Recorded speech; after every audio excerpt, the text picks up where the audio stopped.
वो कभी भी इतनी बड़े मसले के साथ नहीं आएगा। वो ज्यादा से ज्यादा आएगा कि ज्यादा से ज्यादा आएगा कि उसका पाँव मुड़ गया है, मोच आ गई है, ठीक है, किसी की कमर में दर्द है। हम सिंपल सिर्फ एक्सरसाइजेस कराते हैं और भेज देते हैं। ठीक है, एक्सरसाइज ओपीडीज में होती है। टेंस वगैरह हम लगाते हैं। टेंस में बेसिकली बताती हूँ कि क्या होता है, उससे आपको रिलीफ मिलता है, पेन रिलीफ मिलता है। तो ओपीडी में छोटी मोटी चीजें हो रही होती हैं, बट आईपीडी जो होता है, मतलब हॉस्पिटल में क्या कर रहे होते हैं हम, कि हॉस्पिटल में हमारे पास हर फील्ड का पेशेंट मिलता है। चाहे वो न्यूरो का पेशेंट है, चाहे वो किसी हार्ट की डिजीज की वजह से कार्डियक का पेशेंट है, चाहे वो किसी भी फील्ड का पेशेंट है। फिजियोथेरेपिस्ट हर फील्ड को ट्रीट करता है जाके।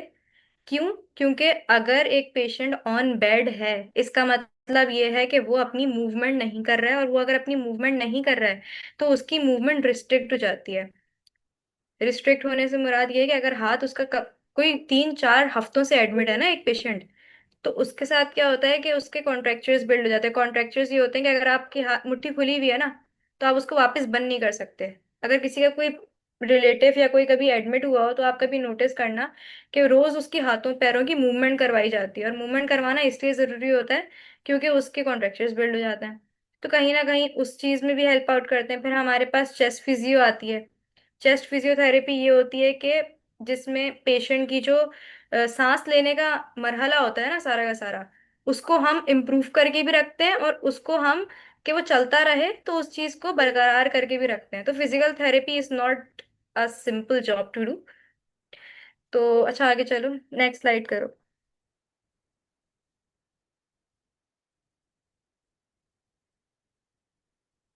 नेक्स्ट स्लाइड कर दो। अच्छा, स्कोप ऑफ फिजिकल थेरेपी की बात करूं तो it is internationally recognised degree.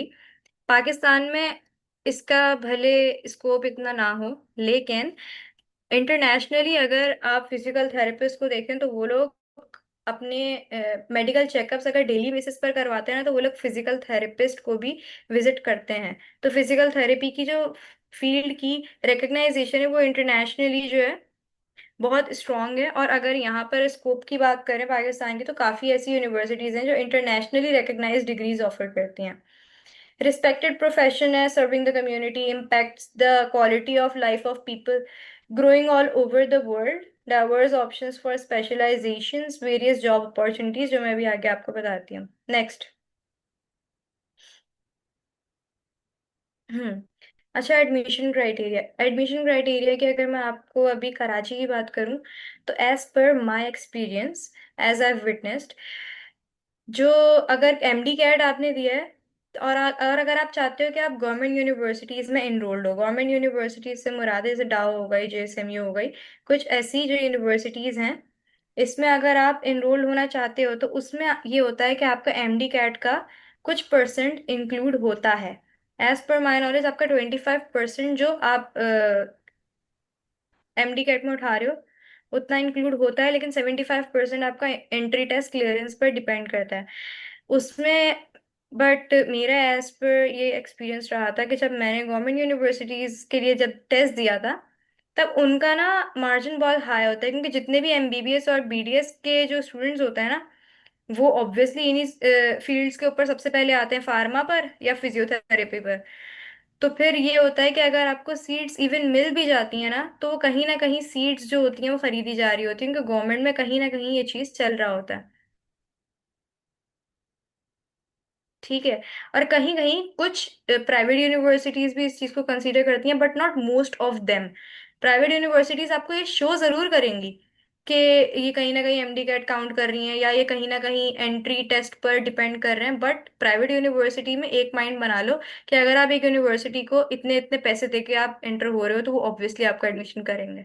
It depends upon कि भाई एडमिशन की उनकी क्वांटिटी जो है, या उनका जितना टारगेट है एडमिशन्स का, वो अगर क्लोज नहीं हो जाता, तो तब तक ऑब्वियसली आपका जितना भी परसेंट होता है हो जाता है। जितना भी से मुराद ये कि मिनिमम भी अगर आप 50% ला रहे हो, तो वो हो जाता है। यूनिवर्सिटीज आपको कहना चाहिए टेम्पलेट्स वगैरह में, मार्केटिंग में आपको 65 अबव बताएगी, 60 अबव बताएगी, लेकिन अगर आप 50% अबव भी हो तो प्राइवेट यूनिवर्सिटीज आपको ले लेती हैं। बट आपको ये चीज़ मेक श्योर करनी होती है कि आप उसी टाइम फ्रेम के अंदर ना एडमिशन ले लो। अच्छा, क्वेश्चंस क्या आ रहे हैं?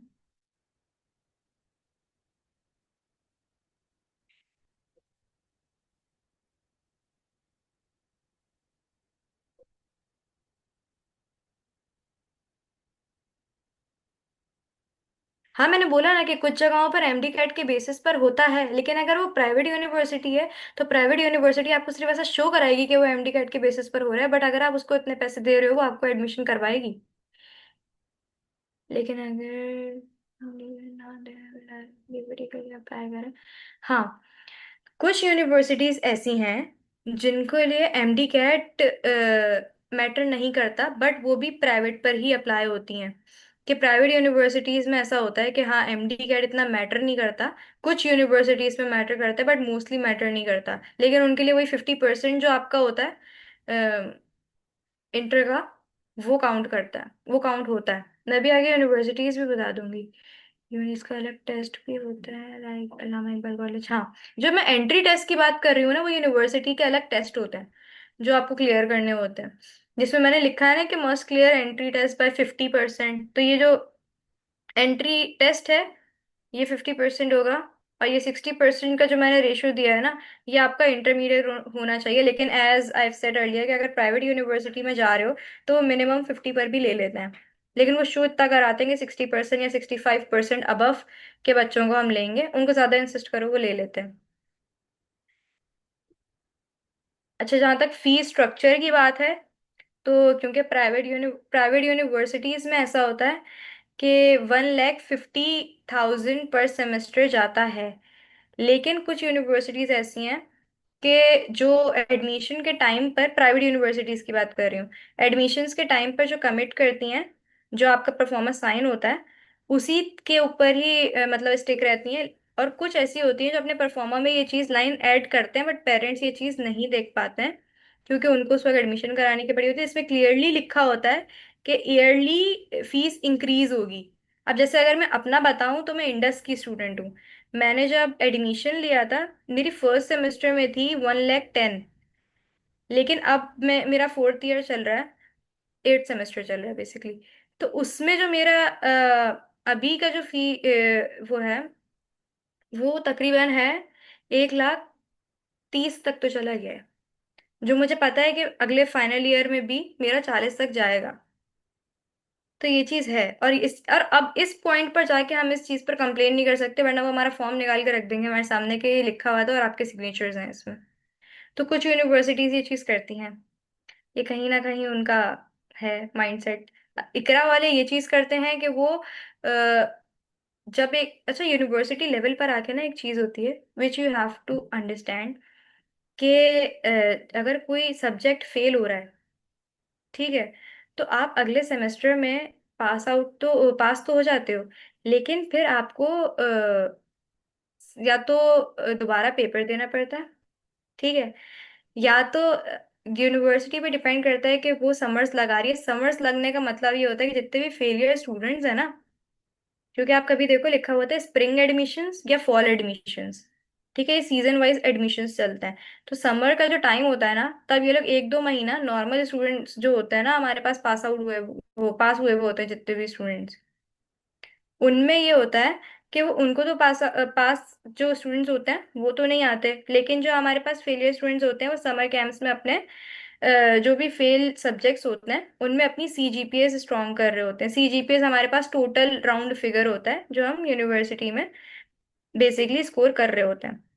तो उसमें ये होता है कि आप अपने जो कोर्सेज हैं वो उठा सकते हैं। लेकिन इकरा का मैंने ये सुना है कि इकरा में ये चीज़ होती है कि अगर आप समर्स में कोई एक सब्जेक्ट नहीं उठा रहे हैं तो वो फिर उस चीज़ की फीस ऐड ऑन करते हैं। तो इंडस में तो ऐसा इस तरह का सीन नहीं है, लेकिन इकरा में मैंने सुना है कि इतना होता है। तो फीस का क्राइटेरिया आप ये तो माइंड में रखना है कि प्राइवेट यूनिवर्सिटी है तो वो 1,50,000 में आपको मैक्स बता रही हूँ कि होता है। लेकिन अगर गवर्नमेंट है तो गवर्नमेंट में आपको 80,000 पर सेमेस्टर जा सकता है। नेक्स्ट।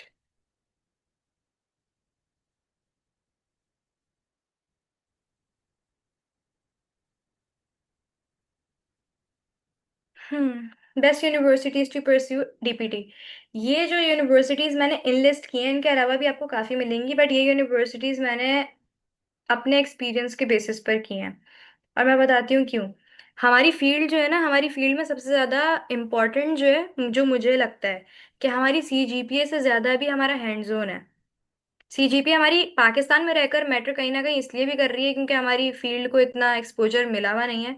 लेकिन अगर आप एक फिजिकल थेरेपिस्ट हो तो आपका हैंड्स ऑन जो है वो बेस्ट होना चाहिए टू ट्रीट पीपल।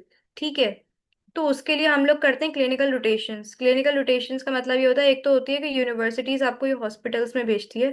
ठीक है, आपकी ड्यूटीज लगती हैं और आप जाकर पेशेंट्स को ट्रीट कर कर आते हो under the supervision of your teacher.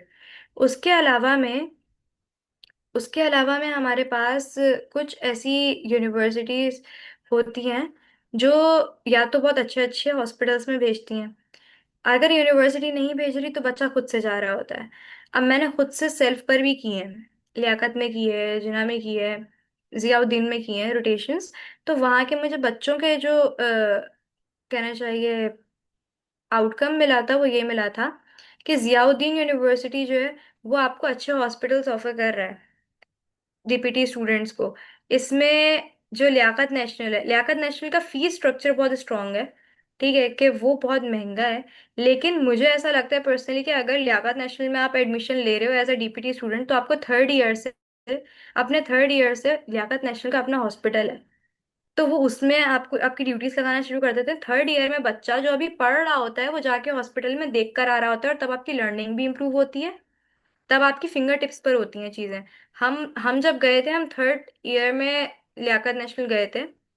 और तब हमारे साथ जो थर्ड ईयर का जो आई थिंक फिफ्थ सेमेस्टर का बच्चा था, उसको हमसे ज्यादा नॉलेज थी। और उसकी वजह यही थी कि वो थर्ड ईयर में आते साथ ही हॉस्पिटल एक्सपोजर्स ले रहा था। वो जो पढ़ रहा था वो वही डिजीज जाके देख कर आ रहा था। तो जहाँ एक्सपोजर ज्यादा हो, मुझे लगता है कि आप अभी अगर फी स्ट्रक्चर से निकल के सोचो तो एक्सपोजर वाइज आपके लिए लियाकत बेस्ट है। आपके लिए जीएसएमयू बेस्ट है, जिना। ठीक है, आपके लिए डाओ बेस्ट है। डाओ मैंने इसमें नहीं लिखा। ओके। इसमें अच्छा डाओ बेस्ट है आपके लिए, आपके लिए जियाउद्दीन बेस्ट है। बाकाई का ये सीन है कि बाकाई एक तो दूर बहुत है। ठीक है, लेकिन वो भी ऑफर कर रहा है डीपीटी प्रोग्राम।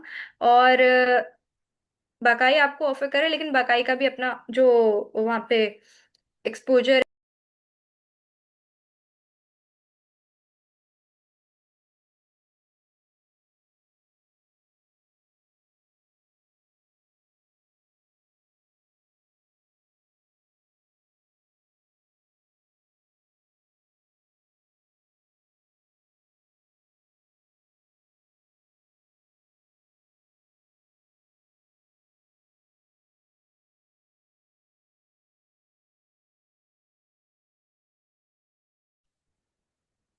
तो सॉरी। ओके सो हमारे पास आगा खान यूनिवर्सिटी जो है वो आगा खान हॉस्पिटल का एक्सपोजर दे रहा है आपको। ठीक है। अल तिबरी मेडिकल कॉलेज जो है ये भी डीपीटी प्रोग्राम ऑफर कर रहा है। इंडस ऑफर कर रहा है। इकरा ऑफर कर रहा है। और केएमडीसी ऑफर कर रहा है। लेकिन इन लोगों के कहीं ना कहीं मुझे ऐसा लगता है कि क्लिनिकल एक्सपोजर में कहीं ना कहीं लेकनेस है। बट ये फीस स्ट्रक्चर वाइज और स्टडी वाइज आपके लिए स्ट्रॉन्ग यूनिवर्सिटीज हैं कि इनके टीचर्स आपको प्रॉपर टाइम देते हैं लेक्चर्स पर, चीज़ों पर। कराची यूनिवर्सिटी का भी यही सीन है। लेकिन as university as Indus university student I must say कि ये क्लिनिकल रोटेशंस पर आपको अच्छी जगह नहीं भेज रहे बिल्कुल भी।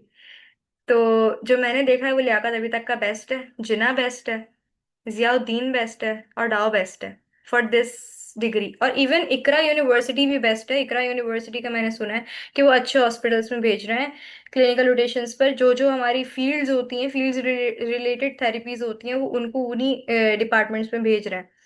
तो अगर आप अच्छा एक्सपोजर चाहते हो तो आप इन यूनिवर्सिटीज को परस्यू कर सकते हो। नेक्स्ट।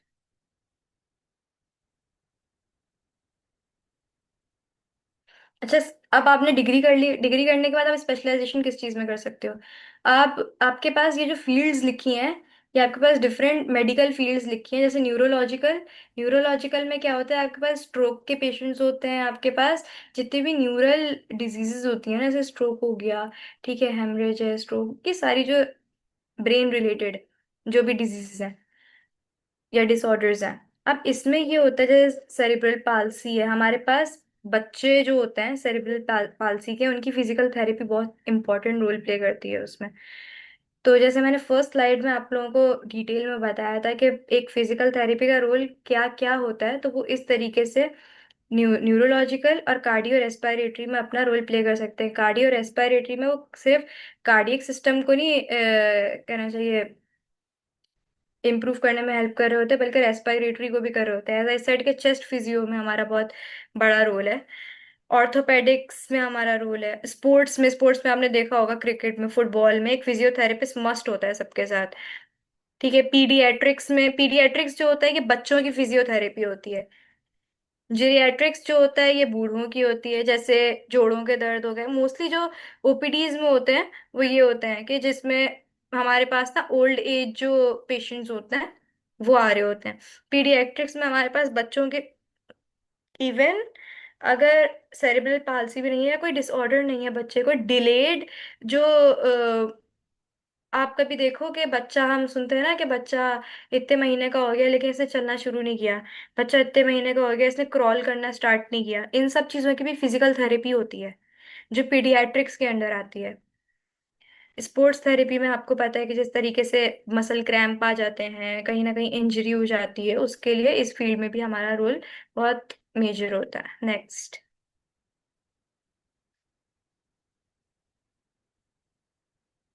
एम्प्लॉयमेंट एरियाज में आप हॉस्पिटल्स को चूज कर सकते हैं, प्राइवेट क्लिनिक्स। आप डिग्री करने के बाद लाइसेंस लेके, अच्छा लाइसेंस का भी यहाँ पे एक क्राइटेरिया है कि आप पर डिपेंड करता है कि आप आगे मास्टर्स फिजिकल थेरेपी की ही फील्ड में कर रहे हैं या आप डायरेक्ट डिग्री करके लाइसेंस लेके अपने क्लिनिक्स खोल रहे हैं। लेकिन अपने क्लिनिक्स खोलने में ये फायदा होता है कि आपके पास पेशेंट्स जो होते हैं वो ज्यादा आते हैं ओपीडीज में, आपके हाथ पे ज्यादा आते हैं पेशेंट्स, तो उसमें आपका बेनिफिट ज्यादा होता है। अगर मैं आपको इकोनॉमी वाइज बताऊं, रिहैबिलिटेशन सेंटर्स होते हैं बाकायदा तौर पर, रिसर्च सेंटर्स होते हैं।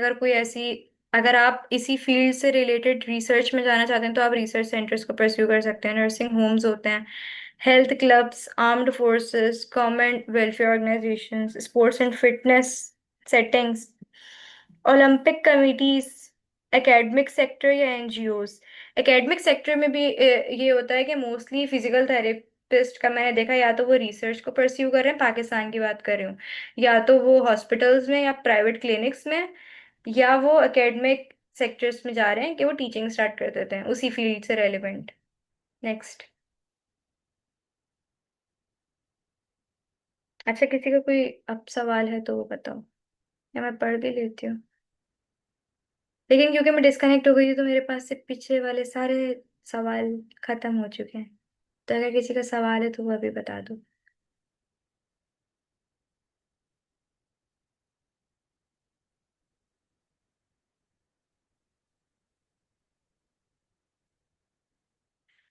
DPT is a good field for girls.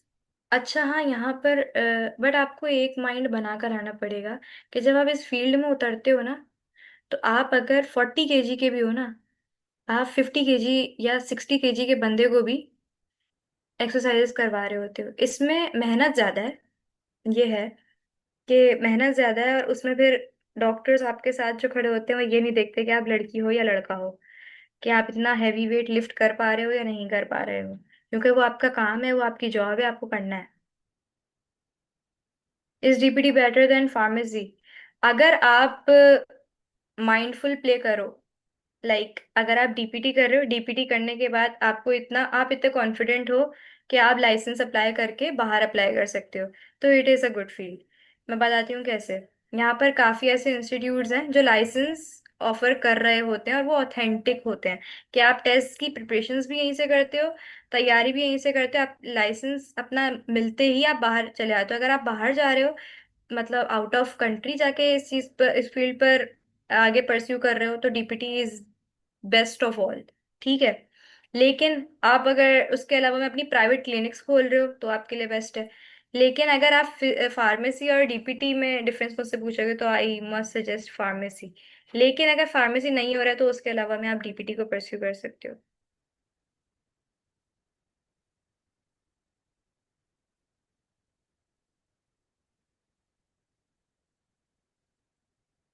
इसके अलावा मैं अपना बताऊं तो मैं भी डीपीटी अभी करने के बाद मैं बिजनेस साइड पर चल जाऊंगी। जरूरी नहीं है कि आप, अगर आप डीपीटी ही कर रहे हो तो आपको क्लिनिकल्स में ही रहना है। ठीक है, आपको एकेडमिक्स में ही जाना है। आप अपने इंसान के ऊपर डिपेंड करता है ना कि उसकी पर्सनैलिटी कैसी है, वो किस चीज़ को किस तरीके से टैकल कर सकता है। मुझे ऐसा लगता है कि मैं बिजनेस में ले जाऊंगी, अपनी क्लिनिक्स कर लूंगी, अपने कोई इंस्टीट्यूट निकाल लूंगी, तो मैं ज़्यादा अच्छा अर्न कर सकती हूँ। तो मैं उस तरीके से करूंगी।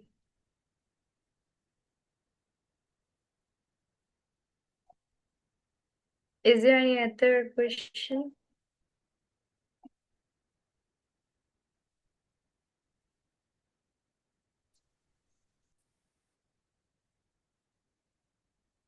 Indus University is private. Indus is good अगर आपको अपनी सीजीपीए अच्छी रखनी है। अगर आपके लिए सीजीपीए ज्यादा मैटर करती है तो इंडस इज गुड, क्योंकि इंडस पढ़ाता बहुत अच्छा है। लेकिन इंडस में मुझे एक खामी लगती है, वो ये है कि वो क्लिनिकल एक्सपोजर्स में आपको उन हॉस्पिटल्स में भेजते हैं जहाँ फिजिकल थेरेपी का इतना एक्सपोजर नहीं है। वो हमें खुद से करनी पड़ती है समर ब्रेक्स में, क्योंकि हम तो, हमारे पास फ्री टाइम होता है तो हम दूसरे दूसरे हॉस्पिटल्स को जाके फिर पे करते हैं, वहाँ पे इंटर्नशिप्स करते हैं।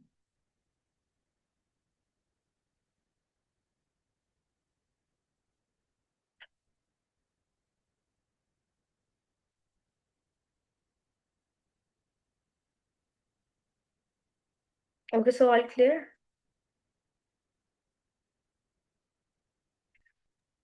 थैंक यू सो मच नजा फॉर योर टाइम, कि आप आई और आपने इतना डिटेल में अपनी फील्ड के बारे में बताया हमारे सेशन में। And I am really sorry for the disconnections. कोई बात नहीं, वो तो वी कैन एक्सपेक्ट किसी से भी। ओके सो हमारे पास दो स्पीकर्स हो गए हैं। Now we have two more speakers left. लेकिन उससे पहले हम ये वाली मीटिंग एंड करके न्यू मीटिंग स्टार्ट करेंगे, क्योंकि ये मीटिंग 5 मिनट में खत्म होने वाली है और फिर बीच में बहुत ज्यादा डिस्ट्रप्शंस होंगी। सेम लिंक से आप लोगों ने दोबारा से ज्वाइन करना है। और होपफुली वी हैव, हमारे पास थोड़ी ज्यादा ऑडियंस हो नेक्स्ट टाइम।